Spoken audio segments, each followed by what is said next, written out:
Hello everyone, good afternoon and welcome to Adda 24/7 का dedicated channel for law entrance preparation. और मैं हूं आपका इंग्लिश और क्रिटिकल रीजनिंग का मेंटोर आशीष गर्ग। कैसे हैं आप सब लोग? Hello, welcome Arpita, welcome Suchika, hey, good afternoon, welcome welcome everybody.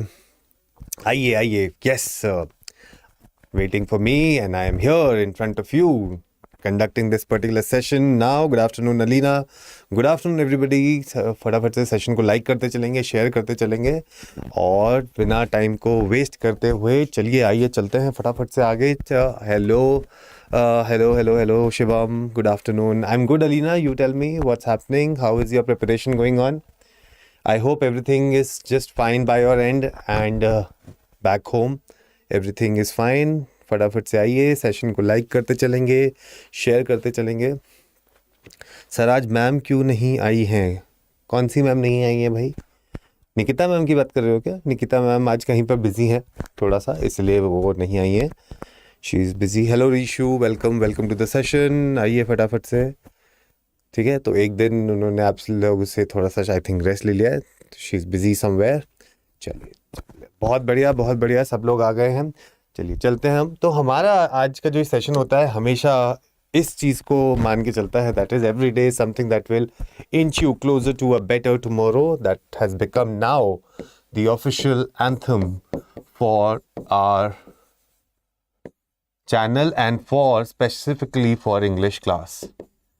ये हमारा एंथम है इंग्लिश का, that every day is something that will inch you closer to a better tomorrow and it will definitely take you closer to your that dream of getting into one of the NLUs, right? And then of course a smooth sea never made a skilled sailor. जो कर smoothness अगर आपकी आ गई जिस दिन, अगर आपने ये सोच लिया कि now everything is just you know and there is no scope of improvement, so something is missing. अगर आपको लग रहा है your preparation is going very smooth, ठीक है, it's going on very smooth, then there is something problem, because then you need to see and change your gears, right? Change the type and the style of studying so that it gives you more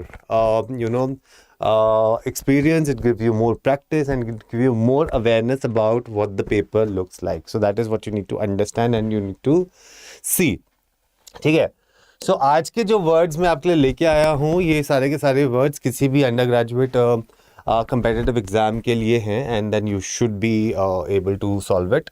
for that also we have our sprint batch, Sprint 2.0 batch, which is coming up. You have to apply the code Y468S. Apply this code and get the discount for that. Hello, hello.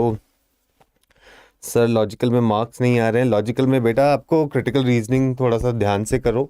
मैंने जो classes करवा रहा हूँ उनमें जो आपको techniques बताता हूँ आप वो फॉलो करिए, प्रैक्टिस करिए ज़्यादा से ज़्यादा और क्वेश्चंस की, तो आपको थोड़ा कॉन्फिडेंस भी आएगा, ठीक है। हाय जूही, ठीक है, तो ये सब चीज़ें करिए। चलिए, तो आज का जो टेस्ट है, let's start with the test.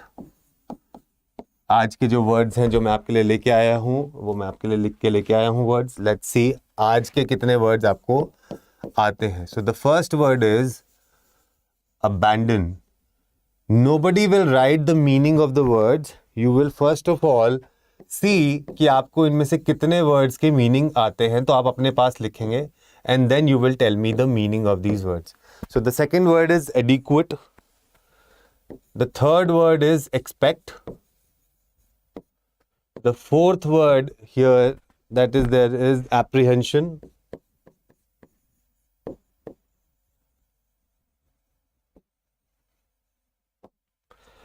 The fifth word is anomaly. The sixth word that I've got for you today is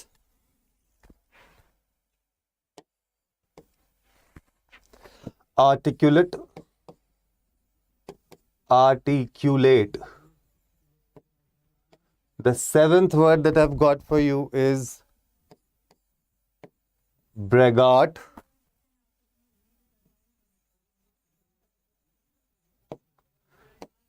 Eighth word that I have for you is candid. The 9th word that I've got for you is complacent. And the 10th word that I have got for you is earth. Let's see how many words you know. Please write it down. Please write it down. Nobody will write the meaning of the word right now. You just need to write just see how many words out of 10 you are getting. Sir मैं तो mock में कभी 139 तो कभी 145 above हो रहे हैं, क्या करूं मैं? तो ये तो अच्छा स्कोर नहीं है. 150 में से तुम्हारे 139 और 145 आ रहे हैं तो बहुत अच्छा स्कोर नहीं है ये.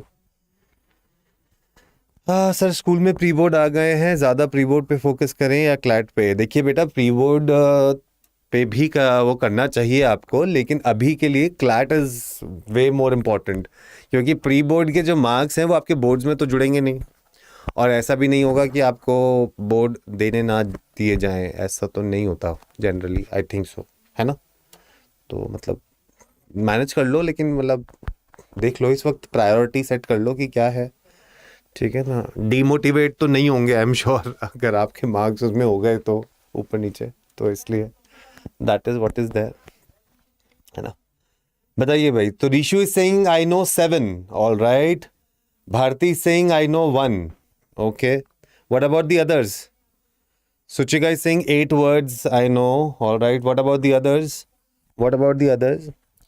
Now these are not difficult words अगर हम इसमें देखा जाए. मुझे ऐसा लगता है except one word मुझे लगता है the score here should be at least 9 on 10 होना चाहिए. ठीक है. Anything below 9 अगर if you have then there is a problem. ठीक है. यहाँ पर चलो मैं एक बार को फिर भी आपको इस वर्ड का, ठीक है, एनॉमली का, एंड मे बी चलो I can give you one more. So 8 to 9, this is what your score should be. Anything below this with these words, वैसे तो मैं चाहूंगा कि 10 on 10 होना चाहिए था, वैसे तो मैं चाहूंगा कि इसमें 10 on 10 होना चाहिए था, लेकिन चलो फिर भी अगर आपको नहीं आ रहा है तो this is what I can give you, that 8 to 9 आपके मार्क्स इसमें होने चाहिए थे, क्योंकि otherwise this is a very, मतलब these are very easy words. ऐसे ये सारे वर्ड्स वो हैं जो कहीं ना कहीं आपने सुने होंगे एटलीस्ट, और इनका यूसेज तो बहुत ज़्यादा होता है. इसीलिए आज मैं ऐसे वर्ड्स आपके लिए लेके आया था जो आपको कहीं ना कहीं लगे कि चलो vocabulary is not alien to us, हमें आती है वोकैबुलरी. ठीक है ना? जैसे अबैंडन क्या है? अबैंडन क्या होता है? Abandoned house. So you use abandon with a house, that is something that you give up, something that is not worthy, आप अच्छा सा नहीं है कुछ अपने, तो दैट इज अबैंडन. एडिक्वेट क्या होता है? I have an adequate quantity of something, so I have enough of something. तो जब आप बोलते हैं ना मेरे पास एडिक्वेट है, मुझे इससे ज़्यादा नहीं चाहिए, so that is what we call as adequate. Expect क्या होता है? When you have expectations, when you kind of predict something that okay, this is what I want from you, or you have those expectations from you, so that is what we call apprehensions. When you have doubts, when you have apprehensions, when you have doubts, when you have anxiety about something, that whether this will work or not, so that is apprehension. Anomaly, what is anomaly? Something that deviates from normal, something that deviates from normal. ठीक है ना? So normal से something हटके कुछ चीज होती है, उसको हम एनॉमली बोलते हैं. Articulate is generally used with thinking. ठीक है ना? क्लियर थिंकिंग और something that is fluent thinking, उसको हम बोलते हैं articulate thinking. Braggart is nothing but something और somebody who boasts a lot, ठीक है? BOASTS, boast a lot, who brags a lot about something, so that's called braggart, right? Next is candid. Candid is somebody who is frank. ठीक है? That who is somebody who's frank. इसके लिए आप एक और word use कर सकते हो, candor. Candor can also be used for this. Complacent is somebody who has a laid back attitude. Complacent है, आज नहीं कल कर लेंगे, ठीक है ना. Dearth is something that you have lack of something. Dearth of say resources. I have dearth. Something, किसी चीज का less होना, कम होना. That is called dearth. So when you have dearth of something, or when you have dearth of resources or something like that. ठीक है? So that is what. So these are those 10 words. You can note down the meaning if you don't know. If you know, very good. If you don't know, guys, please start working on it, because this will also help you in a lot of things to understand. जैसे अभी सुचिका वो saying कि मेरे को logical में problem हो रही है. So one of the reasons could be that वो पैसेज समझ ही नहीं आ रहा हो कि क्या करना है, उसके पीछे का जो लॉजिक लगाना है वो समझ नहीं आ रहा हो. ठीक है. So that is what is there. Complacent का मैंने बताया ना मीनिंग अभी. Laid back attitude, that you are complacent. ठीक है. थोड़ा सानू की types. So something that is laid back. You become easy for, कितना हो जाएगा, कर लेंगे. So you become complacent. जितना है मतलब अब इतना मिल गया है, इतने मार्क्स आ गए हैं, तो अब इसके आगे कुछ नहीं करना है. ठीक है ना. जैसे you have scored score and उसके आगे लग रहा है कि अच्छा आप क्या कर रहे हैं, छोड़ो. ठीक है ना. So that is how you do.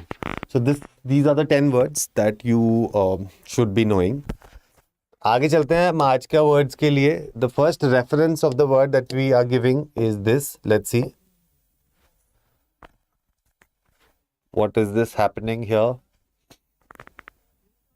Let's try and visualize and see.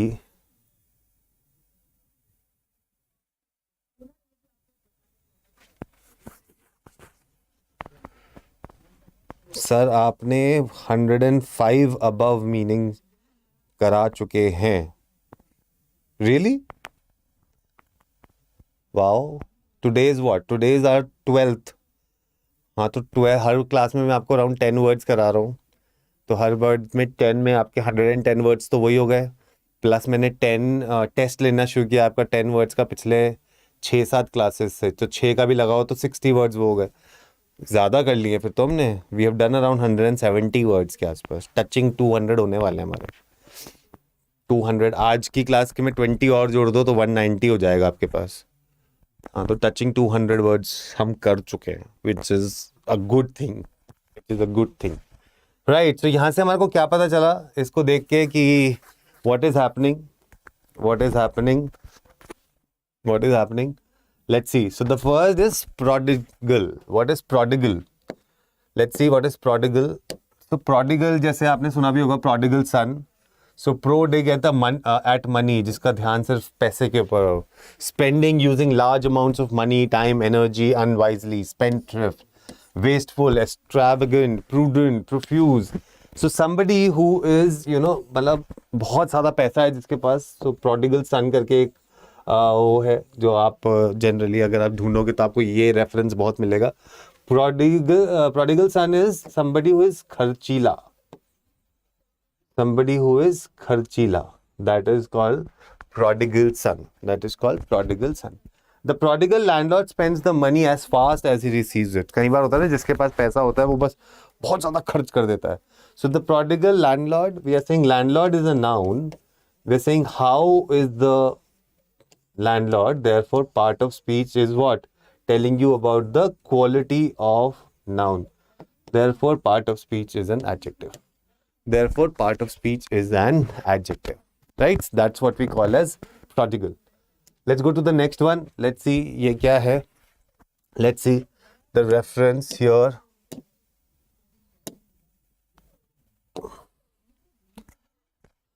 Right. So I was not aware of that. No, when you say I was not aware of that, कई बार होता है ना when you say कि भाई मेरे को इसके बारे में कुछ जानकारी नहीं थी, मुझे कुछ पता ही नहीं था इसके बारे में. तो क्या चीज़ है जो that you can use for this, that I was not aware of that, right? So for this you can use oblivion. क्या use कर सकते हो आप? You can use oblivion. Oblivion means when you are something that is not obvious, something that you are not aware of. Something that you are not aware of is what we call as oblivion. क्या बोलते हैं उसे? Oblivion. So the state of being forgotten, state of being unaware. ठीक है, that is what we call as oblivion, right? They drank themselves to oblivion. मतलब इतना P लिया है कि उन्हें कुछ याद ही नहीं है कि कल रात को क्या हुआ था. ये जनरली होता है ना कुछ लोगों के साथ कि जब आप इतना पी लेते हो that you don't remember anything. So they drank themselves to oblivion. That means they drank themselves to a state that they don't remember anything. That they don't remember anything. ठीक है, that is what we call as oblivion. ठीक है, that is what we call as oblivion. So they drank themselves to something or someone to become someone. Therefore, the part of speech is noun. Therefore, part of speech is noun. ठीक है, so that is oblivion. Let's go to the next word. The next word is progeny. What is progeny? So progeny is when you have a progenes. When you have progenes. What is progenes? That means the young or offspring of a person, animal or plant. Offspring मतलब बच्चे, kids. ठीक है ना? Of a person, animal or plant. उनके बच्चों को हम क्या बोल सकते हैं? उनके बच्चों को हम बोल सकते हैं progeny. So his numerous progeny are scattered all over the country. मतलब उसके numerous बच्चे, उसके बहुत सारे बच्चे, kids are scattered all over the country. So his numerous someone, numerous something, therefore the part of speech is noun. ठीक है ना, नेम प्लेस एनिमल थिंग बोल रहे हैं तो नेम प्लेस एनिमल और थिंग, उनके बच्चों के बारे में बात हो रही है, सो किसी लिविंग चीज के बारे में बात हो रही है, तो that is a noun. That is what, that is a noun. ठीक है, सो ऑफस्प्रिंग को हम बोलते हैं बच्चे. ठीक है ना, जैसे you are the offsprings of your parents. जैसे एक मूवी भी आई थी एनाकोंडाज एंड द ऑफस्प्रिंग्स, ऐसे करके एक मूवी थी. मतलब एनाकोंडा के बच्चों के बारे में बात हो रही थी वहां पे. तो that is what we are saying. ठीक है, that is what we are trying to say here. Let's go to the next word. Alright, just look at this. What is this? This is, just keep on looking at it. Just keep on looking at it. देखते रहो इसको. This is lot of money. This is lot of money. When you are just thinking about money, so something that is very, very related to money. So what is that? So something that is lucrative. Something that is lucrative. Lucrative, luck plus creative is equals to money. So something that is producing a lot of money, profitable. तो जैसे बोल रहे थे ना, it's a lucrative offer. It's a lucrative offer, and generally we should not go for lucrative offers.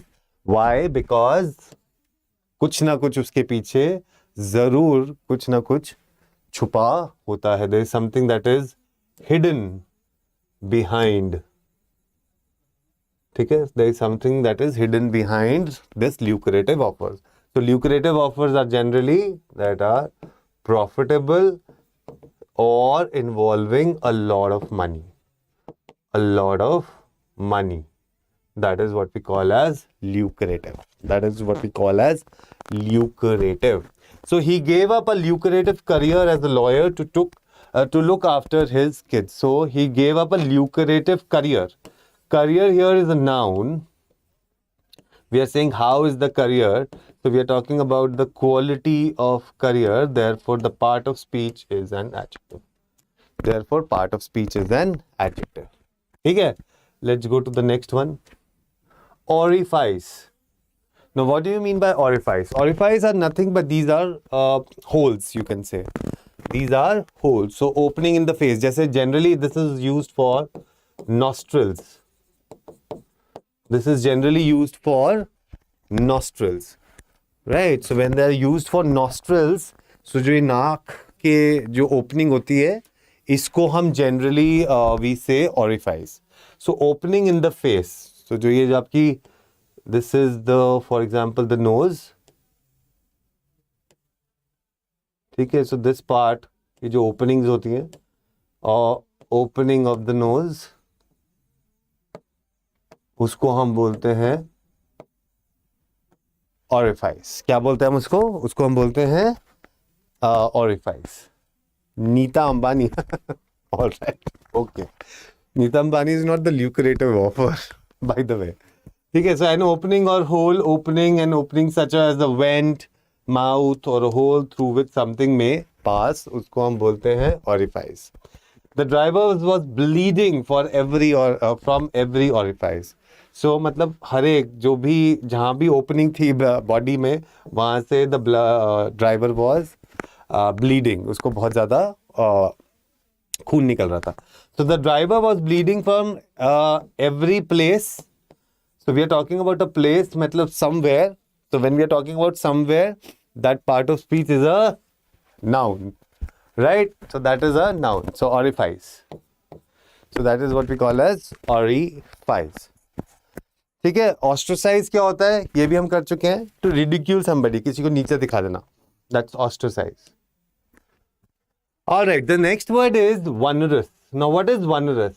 One में मतलब एक ही में रस निकल गया, एक ही काम करने में तुम्हारा पूरा का पूरा रस निकल गया. That means you are tired, super tired. That is what we call as vulnerous. So vulnerous क्या होता है? Something that is very difficult and needing a lot of effort. Needing a lot of effort. So that is called something that is very hard or something very difficult. उसको हम बोलते हैं vulnerous. So something that is burdensome, troublesome, arduous, strenuous, Herculean. ठीक है, that is what is there. ठीक है, climbing a mountain is onerous task. ठीक है, so task is a noun. We are saying how is the task. We are talking about the quality. Therefore, part of speech is an adjective. अब ये आप चीज देखिए कि यहाँ पे वर्ड्स जो मैं आपको कराता हूँ, कितने सारे वर्ड्स हैं जो आप यूज कर सकते हो. एक ये सिंपल वर्ड डिफिकल्ट के लिए या हार्ड के लिए. इन डिफिकल्ट और हार्ड वर्ड के लिए you can use burdensome, troublesome, arduous, strenuous, herculean. देखो सारे वर्ड्स यूज कर सकते हो, बट ये सारे वर्ड्स आपको याद रखने पड़ेंगे. Then only you are able to use them. ठीक है, let's go to the next one. All right, what is this? Let's सी.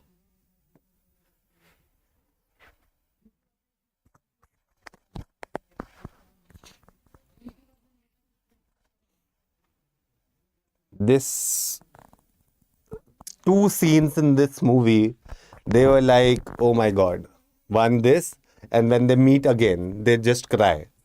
जाते वक्त भी they cry again, then they meet, they again cry, so they just cry. ठीक है, so that is there. So इसमें हमने क्या बताया था? What is the reference that we have taken from here? So this is kind of very sad. This is kind of very sad. So when something is sad or somebody is very very in that a gloomy mood, what is the word that we can use? यहाँ पर अभी आपने starting में क्या देखा? ये गले मिल रहे हैं. गले मिलके क्या कर रहे हैं? रो रहे हैं. गले मिलकर ये रो रहे हैं. So what is the word that we can use? The word that we can use is melancholy. The word that we can use for this is melancholy. तो ये क्या हो गया? गले मिलके रोली. मिलके रोली, मिलके रोली, मिलके रोली is melancholy. So melancholy, गले मिलके रोली is melancholy. That means sadness, sorrow, dejection, unhappiness. When you are really very very unhappy about something, that is called melancholy. That means you're really very sad, you're very gloomy. ठीक है, remorse, ये सारे के सारे are the synonyms of the word melancholy. ठीक है, so an air of melancholy surrounded him, an air of sadness, an air of something. And when we refer to something, that something is a noun. That something is a noun. ठीक है? Yes, deep and long lasting sadness. That is called melancholy. Let's go to the next one. Okay, what is this? ये शायद सब लोगों ने देखा ही होगा, I'm sure. देखो ये क्या है? What is the reference here? Who is this person? Do you know? Who is this person? So this person is who? Crime master. Who is this person? Crime master Gogo. Right? So when you relate it to crime master Gogo. So crime master Gogo is who? Is nefarious. Crime master Gogo is nefarious. So somebody who is not fair. Somebody who is wicked, morally bad, sinful, villainous. So क्या बोलता था crime master Gogo? Crime master Gogo used to say, ठीक है मैं तुम्हारी आंखें निकाल के गोटी खेलूंगा, गोटी. So somebody who is very very villainous, very sinful, morally somebody who is bad. उसके लिए हम क्या बोलते हैं? उसके लिए we use the word as nefarious. So the company CEO seems to have been involved in some nefarious practices. मतलब गलत, wrong practices. So practices is a noun. We are saying how are the practices. We are talking about the quality, and therefore part of speech is an adjective. Therefore part of speech is an adjective. ठीक है? Let's go to the next word. Nicety. What is nicety? So nice, tiny details, something, the nuances, subtlety, accuracy. मतलब छोटी छोटी चीजों पे जो ध्यान दे. Something very, the basic nuances, the basic things. ठीक है? The basic thing, the basic nuances of things. उसको हम क्या बोलते हैं? Nicety. क्या बोलते हैं उसे हम? Nicety. So she prided herself on her nicety of pronunciation. ठीक है? Nuances of pronunciation मतलब pronunciation के ऊपर बिल्कुल पकड़ के छोटी छोटी चीजों को भी हाँ पकड़ के सही से बोलना, उसको हम बोलते हैं nicety. So she prided herself on something. When we refer to something, that is a noun. That is a noun. So that is what we call as nicety. ठीक है? चलिए, let's go to the next word, and the next word is officious. Officious. What do you mean by the word officious? Now officious से related सीधा सीधा word है office. ठीक है? So something office में क्या होता है? Assertive nature, domineering, overbearing something. He is an officious little man and widely disliked in the company. Somebody who is always, trying to suppress you, overbearing you, domineering you, has an assertive nature. उसको हम बोलते हैं officious. So office में ऐसे लोग होते हैं जो officious behave करते हैं. तो हम क्या करेंगे उसके लिए? He is an officious. तो he is a pronoun. We are saying how is he? How is he? Therefore हम क्या बोलेंगे? Officious. That means the part of speech is an adjective. Therefore part of speech is an adjective. ठीक है? Right. सो ऐसे करते करते हम सारे के सारे वर्ड्स पे आ गए. आज हमारे जो ये 20 वर्ड्स थे, इनको आप पहले जो 10 वर्ड्स हैं, those were common words, and the next 10 words जो थे उनको अगर आप याद करते हैं as synonyms of common words, ठीक है, देन आपका जो वर्ड बेस है वो काफ़ी ज़्यादा बढ़ जाएगा. ठीक है? तो इसी तरीके से इन वर्ड्स को एक जगह लिखते रहिए. ये सिर्फ आपके अभी क्लैट और एलेट इनमें काम नहीं आएंगे. These will also be useful for other exams as well as your latter life in your college. वहाँ पर भी आपको ये डेफिनेटली काम आएंगे. ठीक है? प्लस आपको अगर बैच ज्वाइन करना है तो आप कर सकते हैं. हमारा बैच स्टार्ट हो रहा है 2.0 and you can apply the code Y468S. ठीक है? हाँ जी, दिसंबर में भी होंगी ये क्लासेस, बिल्कुल होंगी. ठीक है? अभी आपके लिए हम क्वेश्चन सीरीज भी लेके आएंगे और आज शाम को मैराथन है 6 बजे. आप आइएगा. ठीक है? मैं इंतज़ार करूँगा आपका. कुछ क्वेश्चंस करेंगे मैराथन के, देखते हैं फिर. ठीक है? चलिए, ठीक है, दीजिए मुझे इजाज़त. Thank you so much for attending the session and take care. Bye bye.